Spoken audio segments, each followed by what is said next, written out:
Hello friends, welcome to my channel study zone never stop learning. आज मैं आपको class 10 का चैप्टर रिसोर्सेज एंड डेवलपमेंट पढ़ाऊंगी। Resources natural और ह्यूमन। रिसोर्सेज में नेचुरल और ह्यूमन दो पार्टीशन होते हैं। नेचुरल में भी दो पार्टीशन और होते हैं, रिन्यूएबल और नॉन रिन्यूएबल। रिन्यूएबल में आता है कंटिन्यूअस और flow, example wind and water, biological, natural vegetation, forest and wild life. Non renewable में होता है रिसाइक्लेबल जैसे कि मेटल्स, नॉन रिसाइक्लेबल जैसे कि फॉसिल फ्यूल्स। ह्यूमन में आता है स्ट्रक्चर्स एंड इंस्टीट्यूशंस और क्वांटिटी और क्वालिटी। चलिए शुरू करते हैं। Resources everything in our environment which can be used to satisfy our needs and is technologically accessible, economically feasible and culturally acceptable is termed as resource. हर चीज़ अपने इस एनवायरनमेंट में जो यूज़ होती है हमारे नीड्स को सेटिस्फाई करने के लिए और जो टेक्नोलॉजिकली एक्सेसिबल हो, इकोनॉमिकली फेसिबल हो और कल्चरली एक्सेप्टेबल हो, वो रिसोर्स कहलाती है। Human beings themselves are essential components of resources. इंसान ही खुद एक एसेंशियल कंपोनेंट है रिसोर्स के। They transform material available in the environment into resources and use them. वो सामानों को, चीज़ों को ट्रांसफॉर्म करते हैं एनवायरनमेंट में जितने भी होते हैं इनटू रिसोर्स और उसको फिर यूज़ करते हैं। Classification of resources. Resources can be classified in the following veg. On the basis of origin, origin के बेसिस पे बायोटिक और एबायोटिक, बेसिस ऑफ एक्सॉस्टिबिलिटी, रिन्यूएबल और नॉन रिन्यूएबल, और बेसिस ऑफ ओनरशिप जो होता है individual, community, national and international, और last है on the basis of status of development, potential, developed, stock and reserves. इनमें ये क्लासीफाई होते हैं। On the basis of origin, अब ओरिजिन के बेसिस पे बायोटिक और एबायोटिक आता है। तो बायोटिक ऐसे रिसोर्स हैं जो ऑब्टेन होते हैं बायोस्फीयर से और जिनमें लाइफ होती है, जैसे कि हम इंसान, फ्लोरा और फौना, फिशरीज और लाइफ स्टॉक, बाकी और भी, मतलब जितने भी लिविंग थिंग्स होते हैं उन्हें बायोटिक रिसोर्स में गिना जाता है। एबायोटिक रिसोर्सेज ऐसी चीज़ें जो कंपोज होती हैं नॉन लिविंग थिंग्स से, वो कहलाती हैं एबायोटिक। जाहिर सी बात है, बायोटिक हुआ लिविंग, नॉन बायोटिक हुआ एबायोटिक हुआ नॉन लिविंग। एग्जाम्पल है रॉक्स और metals. On the basis of exhaustibility, renewable और नॉन रिन्यूएबल होते हैं। एग्जॉस्टिबिलिटी में ऐसे रिसोर्सेज जो रिन्यूड हो सकते हैं या फिर रिप्रोड्यूस हो सकते हैं फिजिकल, केमिकल या मैकेनिकल प्रोसेस से, वो कहलाते हैं रिन्यूएबल। और जो रिप्लेनिश हो सकते हैं ऐसे रिसोर्सेज, उनको रिप्लेनिशेबल रिसोर्सेज भी कहते हैं। द रिन्यूएबल रिसोर्स में further be divided into continuous और फ्लो। उनको ऐसे फर्दर डिवाइड कर सकते हैं कंटिन्यूअस और फ्लो में, जैसे कि solar and wind energy, water, forest and wild life etcetera. Non renewable resources ऐसे रिसोर्स हैं जो होते हैं एक लॉन्ग जियोलॉजिकल टाइम में होते हैं। ऐसे रिसोर्स मिलियन का टाइम ले लेते हैं उनके फॉर्मेशन में। कुछ ऐसे रिसोर्स होते हैं जैसे कि मेटल, वो रिसाइक्लेबल होते हैं, और कुछ होते हैं जैसे कि फॉसिल फ्यूल्स, वो रिसाइकल नहीं हो सकते और एग्जॉस्ट हो जाते हैं उनके यूज़ के बाद। एग्जाम्पल्स है जैसे कि मिनरल्स और फॉसिल फ्यूल्स। अब नेक्स्ट है on the basis of ownership, individual, community, national and international. Individual resources ऐसी रिसोर्स होती हैं जो ओन्ड होती हैं प्राइवेटली इंडिविजुअल्स के द्वारा। In villages people own lands, whereas villages में पीपल जो होते हैं वो ओन करते हैं land, whereas urban areas में पीपल जो होते हैं वो प्लॉट्स, हाउस या फिर प्रॉपर्टीज ओन करते हैं, जैसे कि plantation, pasture lands, ponds, water and wells और बाकी। कम्युनिटी ओन रिसोर्स वो होते हैं जो एक्सेसिबल होते हैं हर मेंबर को कम्युनिटी के, जैसे कि raising grounds, burial grounds, public parks, picnic spots, playgrounds और एक्सेट्रा। अब है national resources. National resources owned होते हैं नेशन या फिर कंट्री के द्वारा। All the minerals, water resources, forest, wildlife, land within the political boundaries and oceanic area up to 12 nautical miles, 22.2 km from the coast termed as territorial water and resources therein belong to the nation. ये question पूछा जा सकता है कि जो land with in the political boundaries oceanic area होता है वो कितने माइल्स तक का होता है, या 22.2 km का, ऐसे मतलब वो लोग एस ब्लैंक पूछ सकते हैं एज ए MCQ में. एग्जाम्पल है roads, canals, railways etcetera. International resources are regulated by international institutions. The oceanic resources beyond 200 nautical miles of the exclusive economic zone belong to open ocean and no individual country can utilize these without the concurrence of international institutions. International resources ऐसे resources होते हैं जो regulate होते हैं international institutions के द्वारा. जो oceanic resources होते हैं बियॉन्ड 200 नॉटिकल माइल से भी एक MCQ में आ सकता है. एक्सक्लूसिव इकोनॉमिक जोन बिलोंग करते हैं to open ocean and no individual country can utilize, और बाकी कोई कंट्री इसको यूटिलाइज नहीं कर सकती without the concurrence of international institution. Next है basis of status of development. ये आता है potential developed stock and reserves.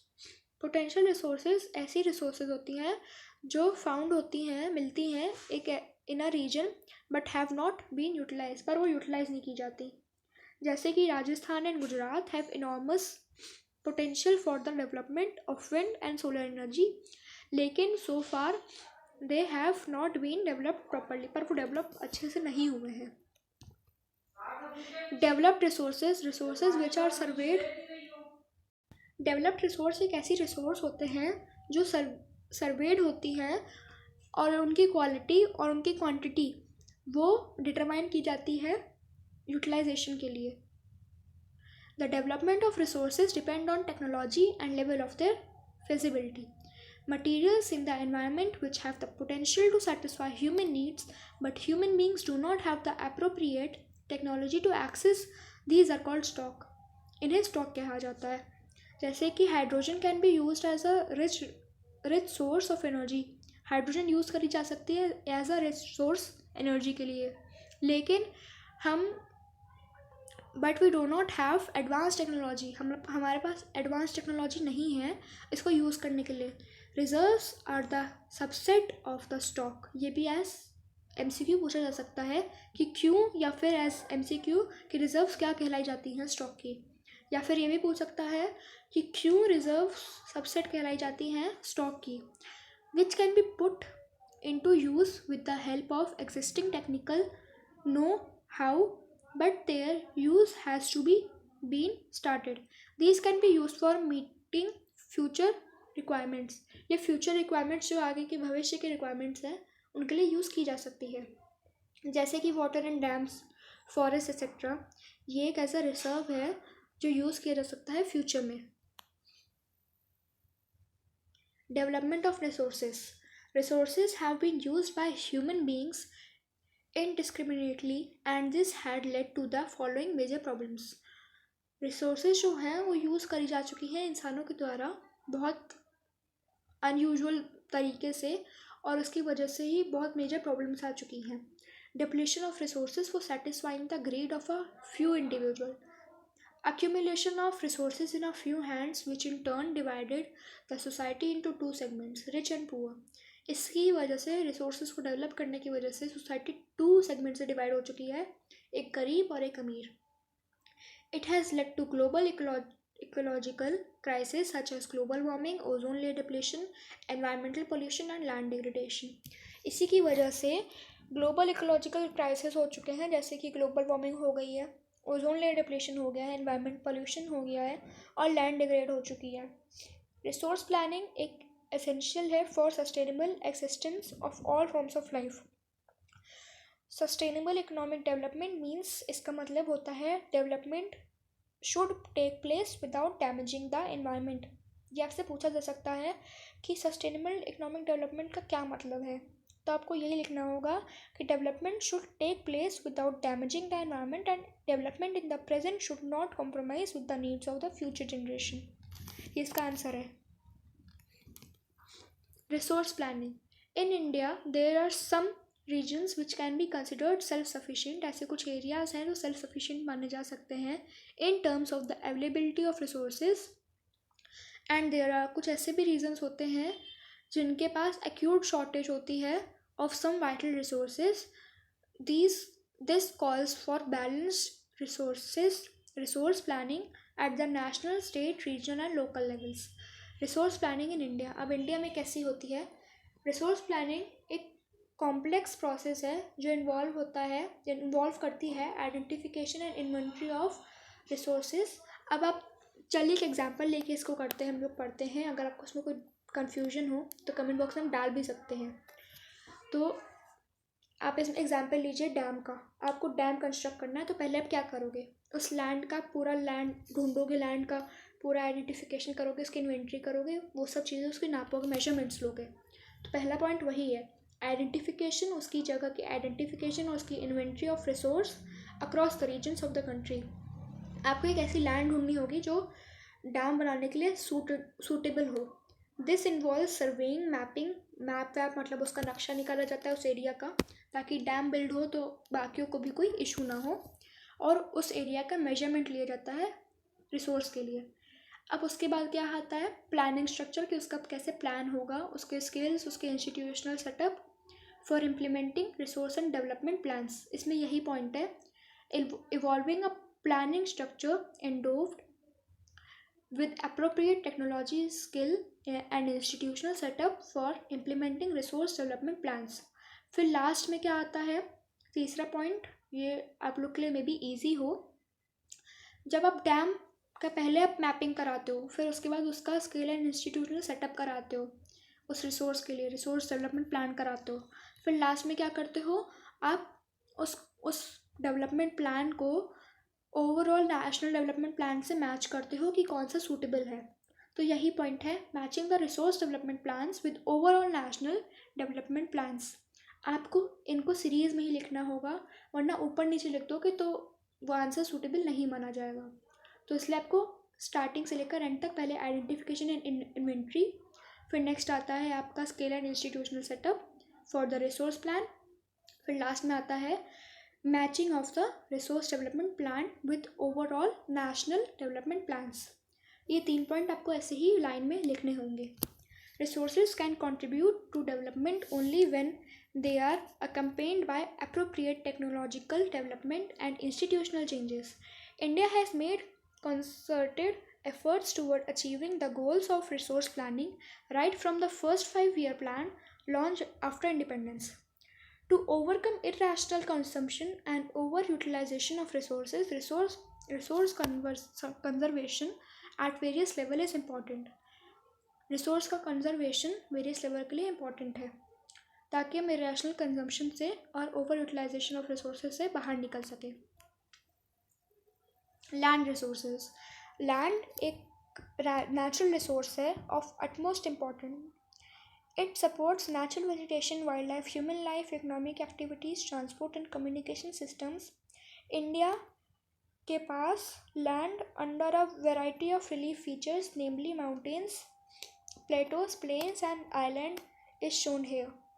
आप यहाँ देख सकते हैं एक मैप बना है,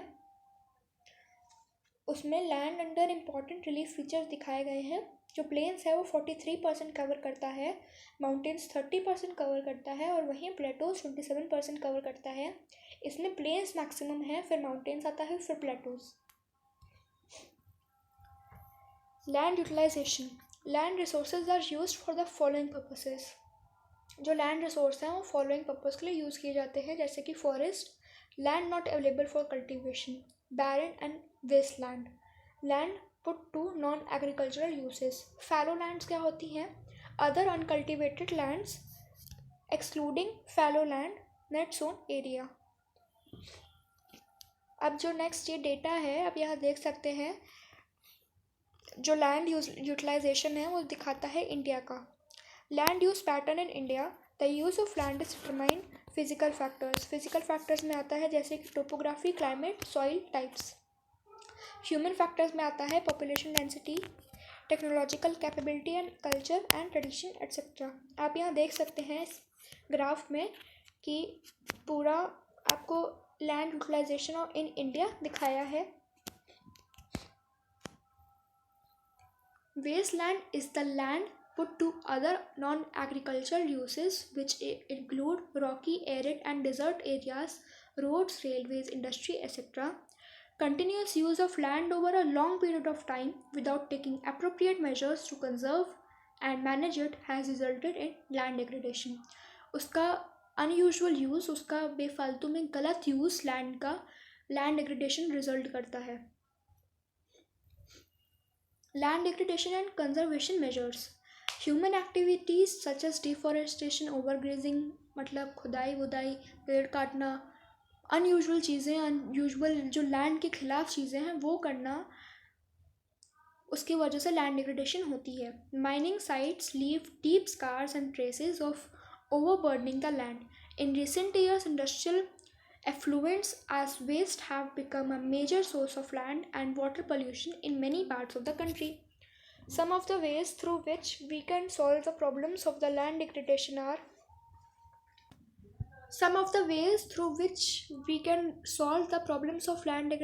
हैं afforestation, proper management of grazing, planting of shelter belts जो plants के हैं, stabilization of sand dunes by growing thorny bushes,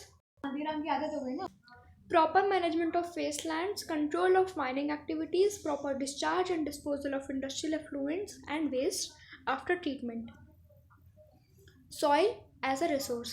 Soil एक most important renewable natural resource है।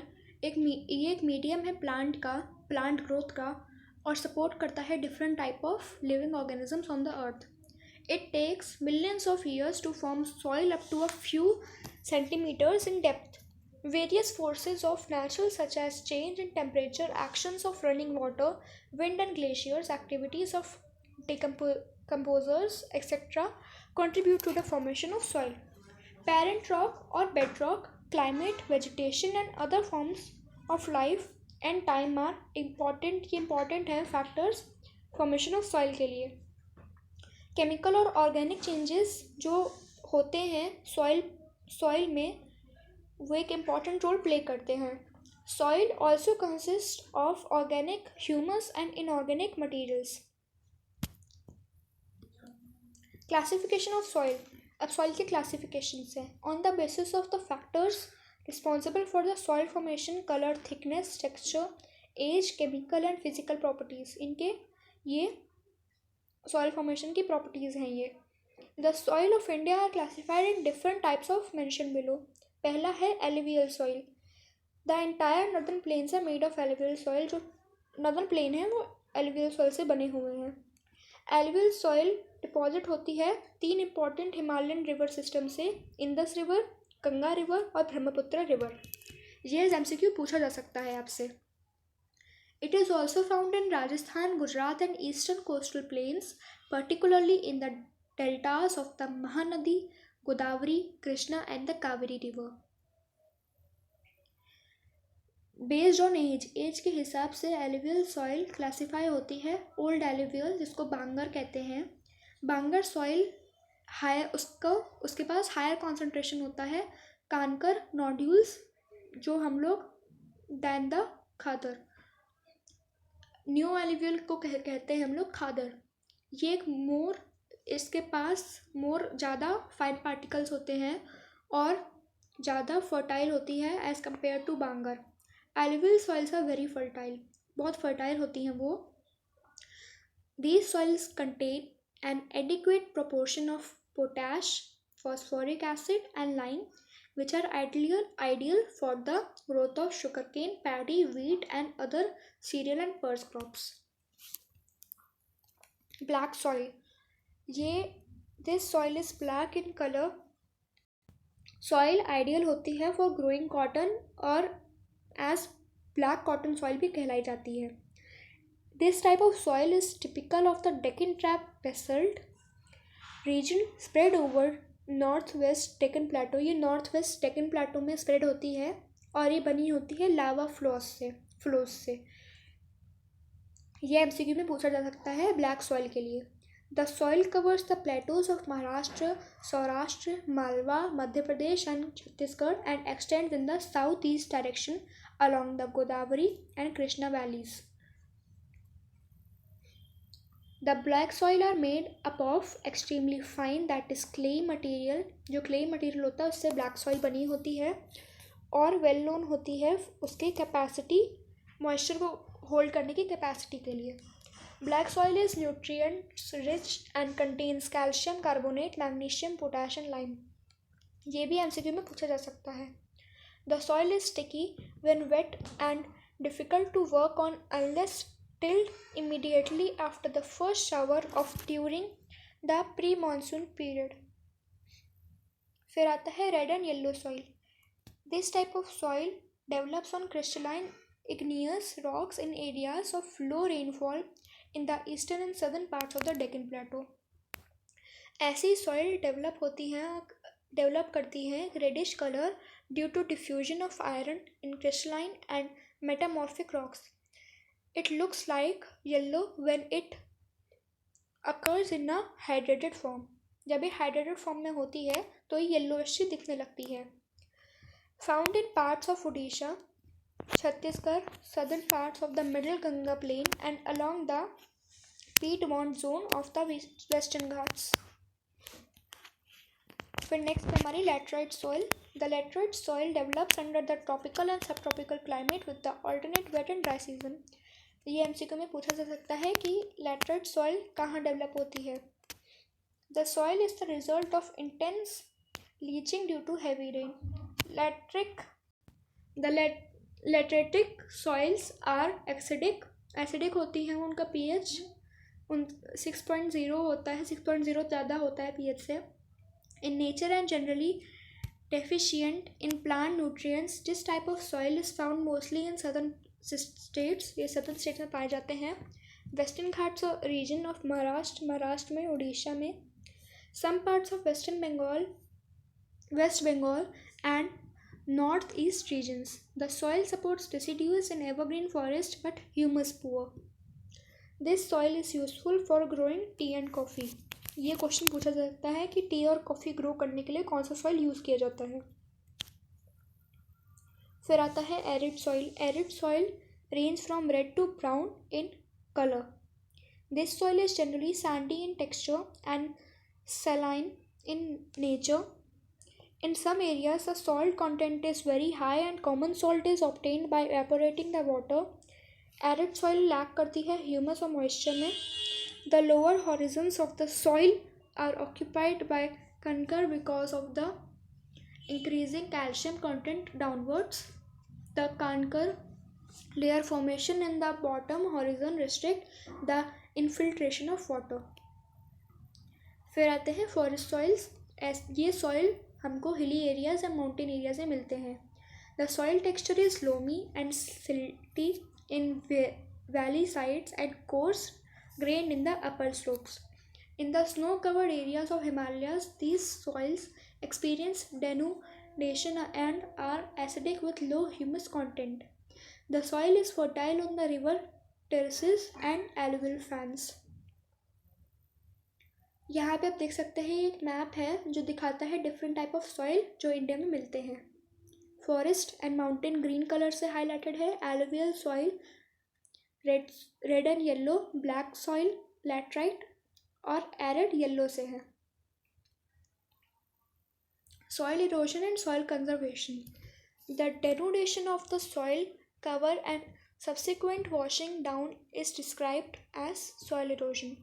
soil erosion कॉज होती है ड्यू टू ह्यूमन एक्टिविटीज जैसे कि deforestation, overgrazing, construction और mining.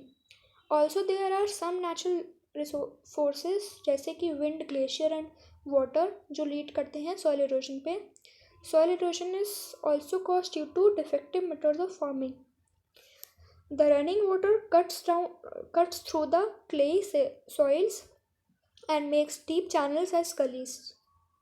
The land become unfit for cultivation और कहलाती है बैड लैंड। जब वाटर फ्लो होता है as a sheet over large areas down a slope and the top soil is washed away, वो तब कहलाती है शीट इरोजन। आपसे पूछा जा सकता है कि शीट इरोजन और सॉइल इरोजन में क्या डिफरेंस है, उनके क्या रीज़न होते हैं जिसकी वजह से वो होते हैं। Wind blows loose soil off flat और sloping land known as wind erosion. इन तीनों का साथ में पूछा जा सकता है डिफरेंस, या अलग अलग पूछा जा सकता है कि इन तीनों में क्या डिफरेंस है या क्या डेफिनेशंस हैं। Different ways for soil conservation. Ploughing along the counter lines decelerate the flow of water down the slopes, वो कहलाता है contour ploughing. Terrace cultivation restricts erosion. This type of agriculture practice is done in western and central Himalayas. जब एक large field divide होती है strips of grass में, और जो स्ट्रिप्स ऑफ ग्रास होते हैं वो लेफ्ट होते हैं to grow between the crops, तब ये ब्रेक होता है। This breaks up the force of the wind, और इस मेथड को स्ट्रिप क्रॉपिंग कहते हैं। Planting lines of trees to create shelter helps in the stabilization of sand dunes and in stabilizing the desert in western India. Rows and of such trees, इनको हम कहते हैं shelter belts. अगर आपको मेरी ये वीडियो रिसोर्सेज एंड डेवलपमेंट में पसंद आई हो तो इसे लाइक, सब्सक्राइब और शेयर करना ना भूलें। और अगर आपको इस चैप्टर में कोई भी डाउट हो या कोई भी आपको सेशन समझ में ना आया हो तो उसे कमेंट बॉक्स में डाल दें। Thank you.